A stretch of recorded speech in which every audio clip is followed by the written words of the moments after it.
चंद्रमा जो हमारे ग्रह पृथ्वी का एकमात्र प्राकृतिक उपग्रह है, अमेरिका के अपोलो मिशन से पहले तक वैज्ञानिक मानते थे कि यह हमारे सौरमंडल का कोई पिंड है जो पृथ्वी के करीब से गुजरते वक्त इसके गुरुत्वाकर्षण में फंस गया था।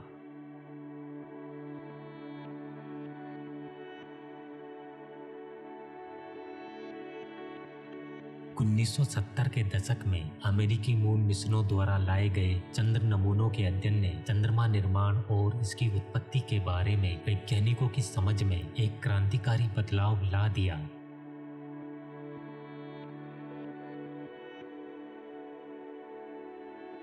इन नमूनों के अध्ययन से पता चलता है कि सौरमंडल के निर्माण के समय लगभग 4.5 बिलियन वर्ष पहले शायद मंगल के आकार के एक या कई पिंडों की टक्कर युवा पृथ्वी से हुई होगी और इस तरह की ऊर्जावान टक्कर से अंतरिक्ष में पिघला हुआ और वाष्पीकृत मलबा फैला होगा।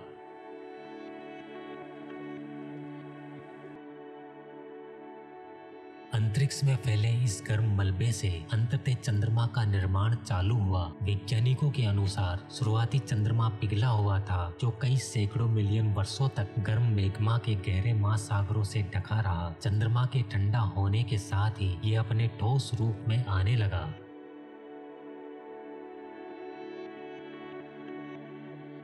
पिछले कुछ वर्षों तक वैज्ञानिकों का मानना था कि लगभग 2 अरब साल पहले चंद्रमा पर ज्वालामुखीय गतिविधियां समाप्त हो गई थी, लेकिन वर्ष 2020 में चीनी अंतरिक्ष यान चांग-ई 5 द्वारा एकत्र किए गए चंद्र नमूनों के अध्ययन से पता चलता है कि 120 मिलियन वर्ष पहले तक चंद्रमा पर ज्वालामुखीय विस्फोट हो रहे थे।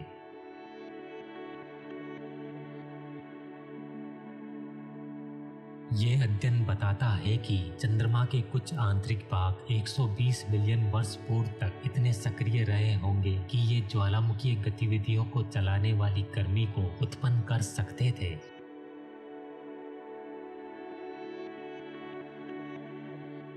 चंद्रमा के जिस क्षेत्र पर चांग-ई 5 उतरा था उसे ओसनस प्रोसेलरम कहा जाता है। वैज्ञानिकों का मानना है कि ओसनस प्रोसेलरम चंद्रमा का एक ऐसा क्षेत्र हो सकता है जहां की चट्टानें 120 मिलियन वर्ष पूर्व तक उष्मा पैदा करने वाले तत्वों से भरपूर रही होगी।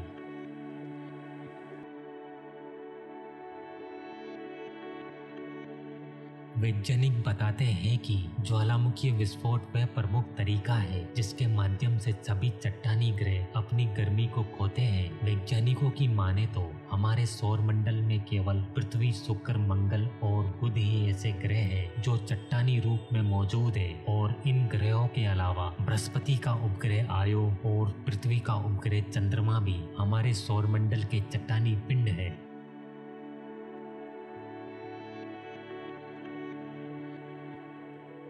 वैज्ञानिकों की माने तो वर्तमान में मौजूद सभी उपलब्ध साक्ष्य इस बात की ओर इशारा करते हैं कि शुक्र ग्रह वर्तमान में भी ज्वालामुखीय रूप से सक्रिय है। वैज्ञानिक मंगल ग्रह पर पाए जाने वाले प्रभाव क्रेटरों की संख्या की गणना करके बड़े लावा प्रवाह की आयु का अनुमान लगाते हैं। क्रेटर काउंटिंग के परिणाम बताते हैं कि हमारे ग्रह के आधे आकार वाला मंगल ग्रह हर कुछ मिलियन वर्षों में ज्वालामुखीय रूप से सक्रिय होता है। बुध जो पृथ्वी के आकार का लगभग 1/3 है और हमारा चंद्रमा जो इसके आकार के लगभग 1/4 है, संभवतः लगभग 2 अरब साल पहले ज्वालामुखीय रूप से निष्क्रिय हो गए थे।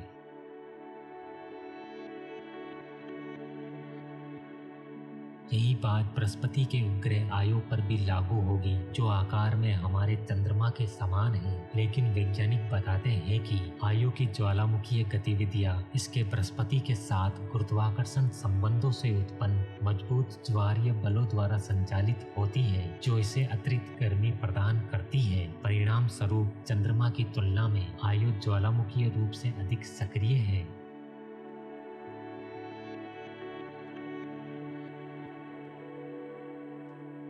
चीनी अंतरिक्ष यान चांग-ई 5 द्वारा लाए गए चंद्र नमूनों के अध्ययन ने चंद्रमा पर ज्वालामुखीय गतिविधियों के अरबों वर्ष पहले समाप्त होने की धारणा को समाप्त किया है। इस नए अध्ययन ने चंद्रमा निर्माण के इतिहास की एक दफन परत को उजागर कर एक अलग नई अवधारणा को पेश किया है। हालांकि चंद्रमा निर्माण के इतिहास के कई सबूत इसकी सतह के आसपास और इसके नीचे मौजूद है, जिन्हें अभी खोजा जाना बाकी है।